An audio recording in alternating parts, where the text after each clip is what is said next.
I am so excited about this figure.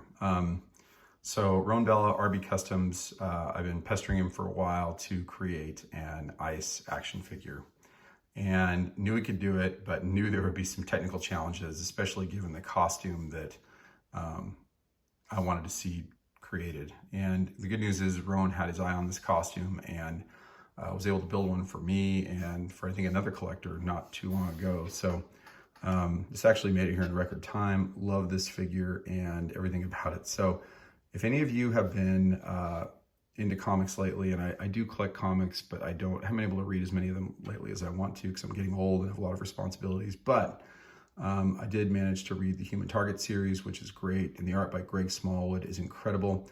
Really features Ice and portrays a version of her. I don't believe it's in continuity. It's part of the Black Label series, I think, that is sort of out of continuity, but creates a version of Ice that is not quite as innocent as the one we had seen in previous versions. But, it's interesting because he tried to incorporate, I actually showed him some of the Greg Smallwood art, and he tried to incorporate a little bit of that into the figure's head sculpt, which is unbelievable.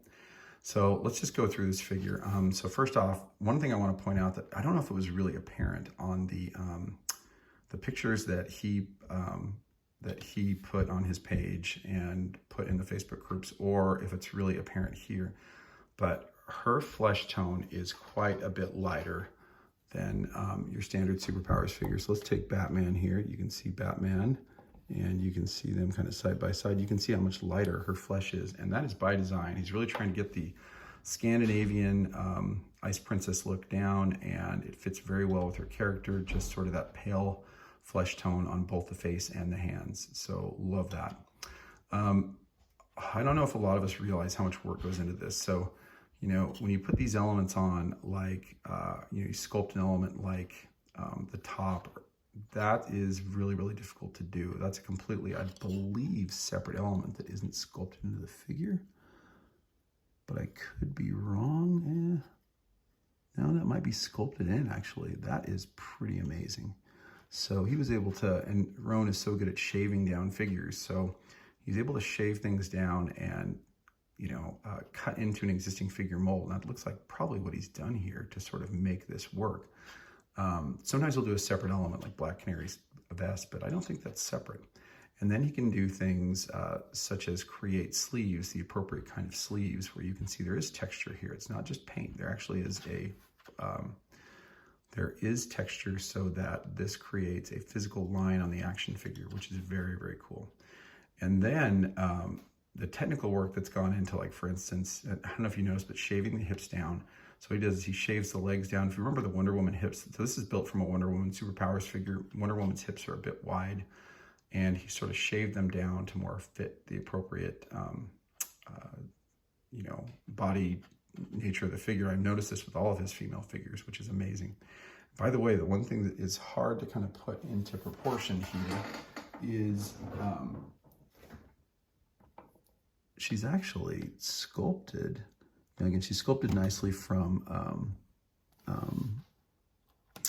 the original Wonder Woman figure, and you can see the comparisons here. But, she is just a little bit shorter. He does tend to trim these down just a little bit, which is great. I love the scale being scale accurate. She might be just a hair taller than I thought she was yesterday, but just a great figure overall. Look at the detail on the boots. So I really want to get down to these boots and the fuzzy details on the boots. It's amazing to see that. I'm not even sure how he was able to do that, honestly. And to make that look, it's so real and so amazing. And the little textures on this are just ridiculous. So if you can see the back here, same thing. He's got amazing texture on the boots. He's got the correct design. He was very faithful to what this costume should look like. This was introduced in the very late 80s in the Teasdale Imperative JLI comic. And I'm just hoping now that I'll be able to sit her next to a version of Fire in the near future. But, I can put her next to her on again, off again sort of possible love interest or wannabe love interest, Guy Gardner, and kind of a cool comparison of the two right here. If you look back at the face again, I do want to point out that look at the amazing work on the hair. The hair is ridiculous. Each of these strands of hair has been sculpted. And the cool thing about Roan is he makes figures that are individual. They're unique. And so if you look at the head sculpt, there are two figures were shown last week. One that was coming to me, one that was going to another collector. And if you look at the head sculpt, the strands of hair are unique on both. So you get a very, very unique and cool figure. And again, I always say, hey, if you want to have Roan do a custom for you, to me, it's like the most collectible line of figures there is. I'm giving up other parts of my collection so I can keep getting figures like this made. And, I'll give you a link to RB Customs in the comments or in the description below so that you can get a figure just like this if you're interested. But love the work. Absolutely love that I'm able to add this to my collection. And very, very soon, I expect to be getting a Fire and a Mr. Miracle figure to be able to add to this line and start to round it out pretty well after the next sort of few figures on the JLA side. So thanks again, Roan, RB Customs, and gang, please leave your comments below and subscribe to the channel. Thanks.